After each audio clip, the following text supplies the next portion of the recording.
यदि आप सभी लोग उत्तर प्रदेश में सरकारी अध्यापक बनना चाहते हैं तो यह वीडियो आपके लिए बहुत ज़्यादा उपयोगी है। तो सरकारी अध्यापक बनने के लिए हमें कौन सी परीक्षा को पास करना होगा, उस परीक्षा के लिए क्या टर्म्स एंड कंडीशन होती है, यानी योग्यता क्या होती है और किस प्रकार का प्रश्न पत्र आता है, चलिए इन्हीं सब बातों पर हम लोग चर्चा करते हैं।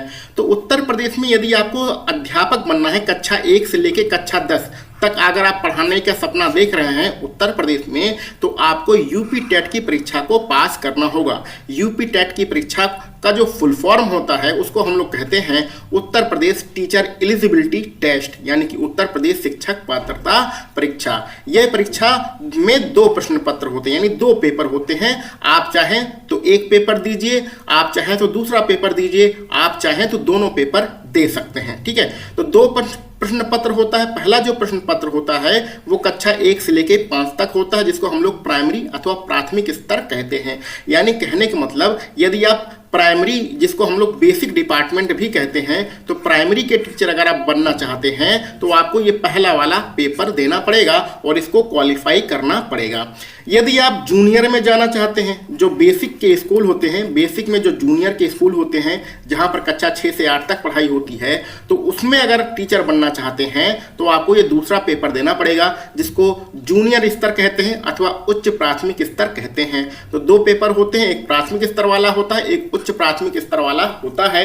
तो उच्च प्राथमिक स्तर 6 से 8 तक होता है और प्राइमरी स्तर 1 से लेकर 5 तक होता है। लेकिन जो उच्च प्राथमिक स्तर वाला पेपर होता है ये आपको 6 से लेके 10 तक मान्य होता है। यानी कि अगर आप 10 यानी कि कक्षा 9 और कक्षा जो 10 होती है वो हमारा माध्यमिक में आती है। किस में आती है? माध्यमिक में आती है। तो अगर आप, और इसमें कौन सी भर्ती आती है? इसमें आपकी टीजीटी की भर्ती आती है, इसमें आपकी टीजीटी की भर्ती आती है। तो माध्यमिक में यानी कक्षा 9 और 10 में भी अगर आप टीचर बनना चाहते हैं तो आपको यही वाला दूसरा वाला उच्च प्राथमिक स्तर वाला टीटी पास करना पड़ेगा। समझ रही, इसीलिए यहाँ पर हमने यहाँ पर 6 से लेकर 10 तक लिखा है। इस दूसरे वाले पेपर की जो वैधता होती है वो कक्षा 6 से लेकर कक्षा 10 तक होती है। कक्षा 6 से लेकर कक्षा 10 तक अगर आपको अध्यापक बनना है तो जूनियर स्तर का टीटी क्वालिफाई होना चाहिए। लेकिन बेसिक के जो स्कूल होते हैं वो कक्षा 6 से लेकर 8 तक होते हैं और जो माध्यमिक के स्कूल होते हैं वो 9-10 होते हैं। तो माध्यमिक में ये कक्षा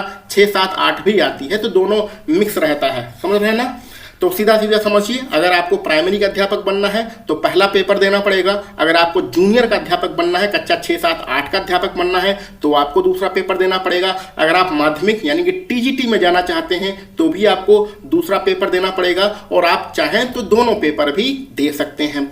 अब इस फॉर्म को भरने की उम्र कितनी होती है? फॉर्म को भरने की उम्र 18 साल होती है। कम से कम आपकी उम्र 18 साल होनी चाहिए। अधिकतम उम्र के बारे में यहाँ पर नहीं बताया गया है, क्योंकि यह सिर्फ पात्रता परीक्षा है। तो चाहे आपकी उम्र 40 साल हो, चाहे आपकी उम्र 50 साल हो, इससे कोई मतलब नहीं है। आप इस फॉर्म को भर सकते हैं। अधिकतम उम्र की यहाँ पर कोई भी सीमा नहीं है। अब आपको अगर सरकारी अध्यापक बनना है तो आपके पास क्या योग्यता होनी चाहिए, इस पर हम लोग चर्चा कर लेनी चाहिए।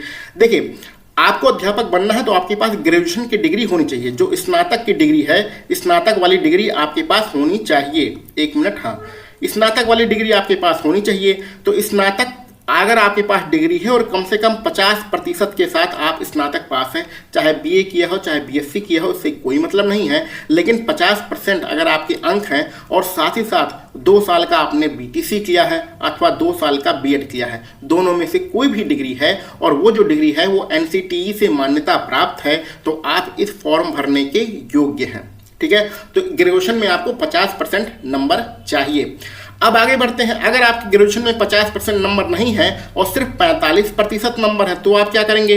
तो जब आप 45% नंबर है तो आपके पास पोस्ट ग्रेजुएट की डिग्री चाहिए, यानी कि आपके पास पीजी होना चाहिए और पीजी के करने के बाद फिर आपके पास बीटीसी अथवा बीएड की डिग्री होनी चाहिए। तो ऐसे अभ्यर्थी जिनके ग्रेजुएशन में, स्नातक में 50% अंक नहीं है, 45%, 50 से कम यानी 45% तक अंक है, तो उनके पास पीजी की डिग्री होनी चाहिए और साथ ही साथ बीएड और बीटीसी में से कोई एक डिग्री होनी चाहिए।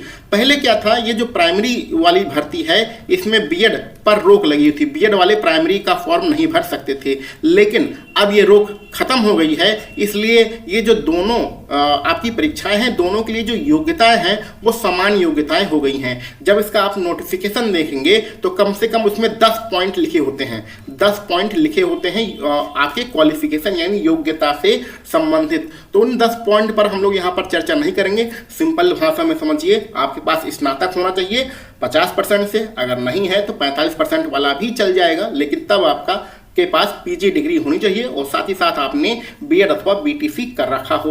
अब बहुत सारे लोग स्नातक नहीं करते हैं, डायरेक्ट 4 साल वाला बीएड की जो डिग्री होती है उसको ले लेते हैं, जिसको हम बीएलएड कहते हैं। तो आपके पास इंटरमीडिएट आप क्वालिफाई होना चाहिए, यानी कक्षा 12 आप क्वालिफाई होना चाहिए 50% अंकों के साथ, और उसके बाद 4 साल का अगर आपके पास बीएड वाली डिग्री है, बीएलएड जिसे हम लोग कहते हैं, तो भी आप इस परीक्षा के योग्य हैं, इस परीक्षा का फॉर्म भर सकते हैं। इतनी बातें समझ गई। और भी बहुत सारी योग्यता है, आपके पास एनटीटी की डिग्री है तो भी आप इस फॉर्म को भर सकते हैं।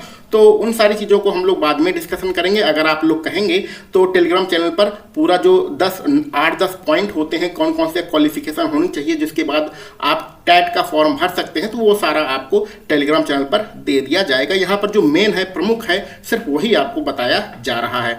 ठीक है, अभी तक कोई डाउट नहीं है ना? अब आगे बढ़ते हैं। आगे समझिए परीक्षा पैटर्न क्या होता है भैया, कितने नंबरों का पेपर होता है। तो जो आपका पेपर होता है उसमें कुल 150 प्रश्न होते हैं। एक प्रश्न 1 नंबर का होता है, यानी कि टोटल 150 नंबरों का आपका पेपर होगा।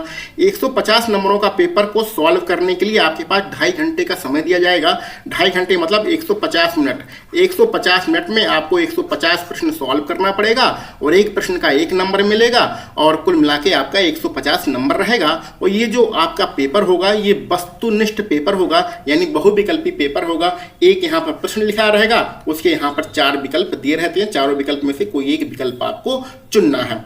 सबसे इंपॉर्टेंट बात है कि भैया इसमें नेगेटिव मार्किंग नहीं होती, इसमें नेगेटिव मार्किंग नहीं होती है।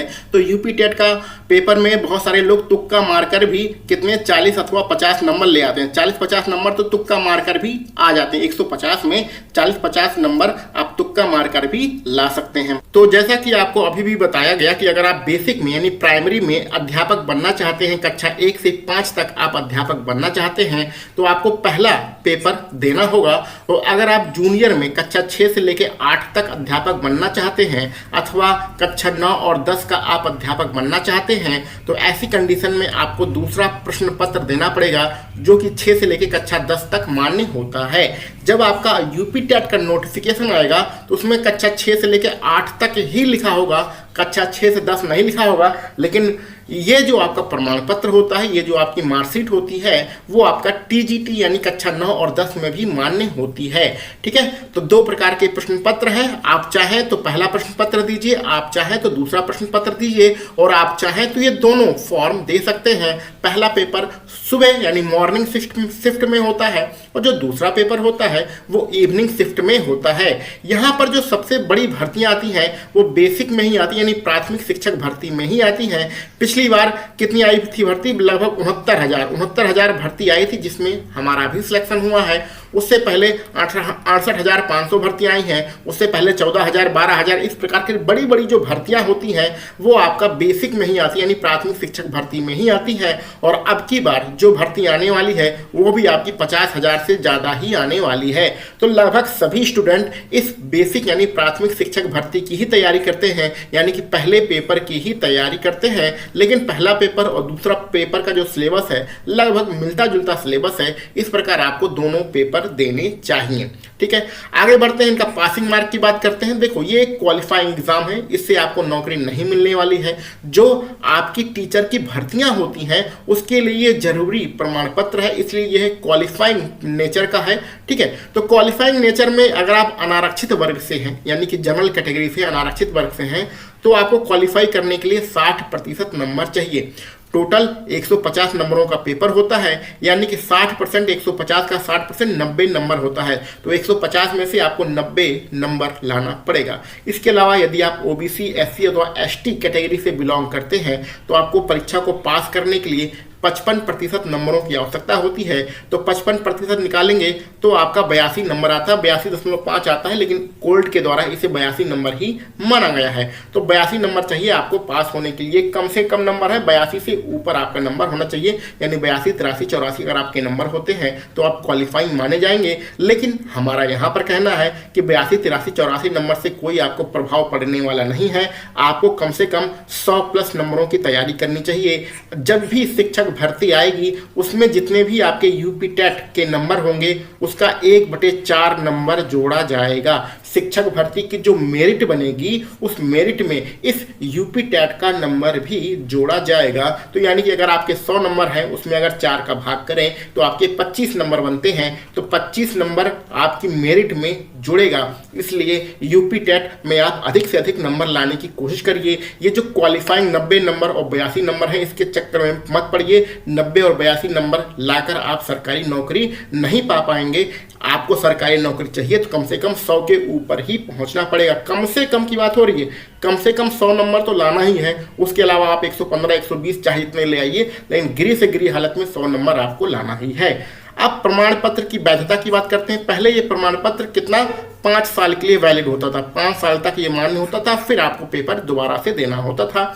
बहुत सारे अभ्यर्थी जिनके कम नंबर होते थे वो दोबारा से पेपर देते थे अपने नंबर को बढ़ाने के लिए। लेकिन अब ये जो वैधता है वो आजीवन कर दिया गया है। आपका जो प्रमाण पत्र है वो आजीवन माना जाएगा, इसकी जो वैधता है वो आजीवन है।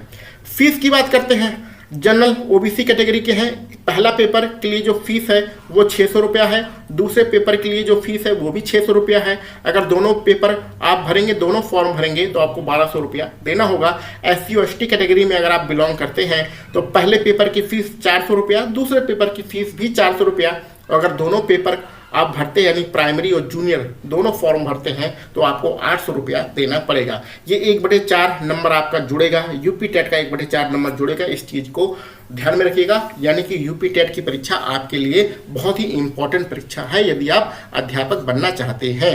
अब हम सिलेबस की बात करते हैं, क्या क्या हमारे सिलेबस में आता है, क्या क्या हमसे पूछा जाता है। टोटल 150 प्रश्न होंगे। 150 प्रश्न को 5 भागों में डिवाइड किया गया, यानी 5 भागों में डिवाइड करेंगे तो कितना नंबर आएगा भैया, 30-30 नंबर आएगा। तो प्राइमरी का जो पेपर होता है 30-30 नंबर के 5 पोर्शन होते हैं। पहला बाल विकास और बाल मनोविज्ञान होता है जो कि 30 नंबरों का होता है। एक प्रश्न 1 नंबर का रहेगा, यानी 30 प्रश्न आएंगे, 30 नंबरों का होगा। ये आपको पहले ही बता दिया गया है। इसका जो सिलेबस होता है, आप जो BTC करते हैं उसका जो सिलेबस है सेम वही आपको पढ़ना होता है। कोई यहाँ पर ज़्यादा डिटेल में पढ़ने की आवश्यकता नहीं है। भाषा फर्स्ट भाषा के 2 पेपर होंगे। पहला भाषा फर्स्ट में हिंदी आएगी जिसमें 30 नंबरों का होगा आपका। 30 प्रश्न होंगे। तो कक्षा 10 में आपने हिंदी पढ़ी होगी, उसी लेवल का आपको हिंदी पढ़ना है। और व्याकरण इसमें बहुत ज़बरदस्त पूछी जाती है तो व्याकरण भी आपको पढ़ना है। कक्षा 10 वाला लेवल या कक्षा 12 वाला लेवल हिंदी का पढ़ लेना है और व्याकरण भी याद कर लेनी है। भाषा सेकंड में आपके पास 3 ऑप्शन रहते हैं, चाहे अंग्रेजी का पेपर दीजिए, चाहे संस्कृत का पेपर दीजिए, चाहे उर्दू का पेपर दीजिए। तीनों में से आप कोई एक, इन तीनों का पेपर नहीं देना भैया, तीनों विषय में से कोई एक विषय आपको चुनना पड़ेगा। जैसा कि आप संस्कृत अगर आप चुनते हैं तो संस्कृत के आपको 30 प्रश्न मिलेंगे। अगर आप अंग्रेजी चुनते हैं तो अंग्रेजी के आपको 30 प्रश्न मिलेंगे। उर्दू अगर आप सिलेक्ट करते हैं तो उर्दू के आपके 30 प्रश्न मिलेंगे। इस प्रकार भाषा भी आपको जो है 30 नंबरों की आएगी। इसमें भी आपको कक्षा 10 के लेवल का अंग्रेजी अथवा संस्कृत पढ़ लेना है, जो भी विषय चुन रहे हैं। तो प्राइमरी शिक्षा में सबसे कठिन जो विषय होता है वो होता है गणित। 30 नंबरों की आने वाली है। ये भी आपकी कक्षा 10 स्तर का ही गणित पूछी जाती है। और गणित में अगर आप कमजोर हैं तो इस YouTube चैनल को सब्सक्राइब कर लीजिए। रोज शाम को 7 बजे हम लोग यूपी टेट और सुपर टेट का प्रैक्टिस सेट सॉल्व करते हैं। तो सुपर टेट और यूपी टेट दोनों के प्रैक्टिस सेट को सॉल्व करने के लिए रोज शाम को 7 बजे इस यूट्यूब चैनल पे आइए। यूट्यूब के डर को आपको खत्म कर देंगे। गणित में आप एक्सपर्ट बन जाएंगे धीरे धीरे करके। तो इस प्रकार से गणित का जो हवा आपके मन में बना हुआ है, गणित बहुत ज़्यादा कठिन होती है। इस 30 में से हमारे 5 नंबर, 10 नंबर, 20, 15 नंबर आ जाए हमारे लिए बहुत है। तो ये हवा के खत्म करिए। आपको 30 में से 30 नंबर लाने का टारगेट बनाना है और इसके लिए आप रोज शाम को 7 बजे हमारे साथ जुड़िए। आपको ऐसे ऐसे कॉन्सेप्ट सिखाए जाएंगे, ऐसे ऐसे ट्रिक सिखाई जाएगी कि धीरे धीरे ये जो गणित का डर है ना बिल्कुल खत्म हो जाएगा और 30 में से 30 नंबर आप ले आएंगे। अगला जो पांचवा सब्जेक्ट है वो पर्यावरण अध्ययन है। पर्यावरण अध्ययन में थोड़ा सा इतिहास भूगोल भी पूछा जाता है, तो ये 30 नंबरों का आता है। ठीक है, 30 आप इसमें 30 प्रश्न होंगे, टोटल 30 नंबरों का होगा। और आपके इस प्रकार के अगर इन पांचों को जोड़ दें तो टोटल हमारे पास 150 प्रश्न होते हैं, 150 नंबर आएंगे।